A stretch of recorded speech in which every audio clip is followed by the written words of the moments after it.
حیض کے دنوں میں اپنے نفس کو قابو میں رکھنا۔ اکثر ایسا ہوتا ہے کہ حیض کے دنوں میں ہم بہت ساری غلطیاں کر جاتے ہیں، کیونکہ ہم سوچتے ہیں کہ ان دنوں ہمیں نماز اور قرآن کے حوالے سے چھوٹ دی گئی ہے، تو مطلب ہم ان دنوں کچھ بھی کر سکتے ہیں، اور ایسے میں ہم اپنے نفس کو قابو میں نہیں رکھ پاتے۔ تو آپ نے ایسا نہیں کرنا ہے، آپ کو اپنے نفس کو کنٹرول کرنا ہے، اور یہ بات یاد رکھنی ہے کہ اللہ کے یہاں بہت بڑا اجر ہے۔ تو جب انسان موقع ہونے کے باوجود بھی گناہ نہیں کرتا تو اس گناہ کو چھوڑنے کا اجر دیا جاتا ہے۔ اور آپ کو پتہ ہے یہ جہاد کی ایک قسم ہے۔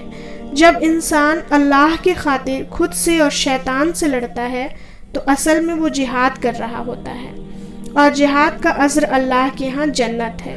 تو بس آپ نے حیض کے دنوں میں خود کو اللہ کی یاد میں اتنا مگن رکھنا ہے کہ آپ کو کسی گناہ کا وقت ہی نہ مل سکے۔ آپ حیض کے دنوں میں نماز ادا کرنے اور مصحف کو اپنے ہاتھ میں پکڑنے کے علاوہ وہ باقی تمام عبادتیں کر سکتے ہیں جس کے بارے میں نے ذکر کیا۔ ہر کام عبادت کے لیے سوچ کر کریں، اور یہ سوچیں کہ یہ سارے کام میں نے اپنے اللہ کو راضی کرنے کے لیے کیا ہے۔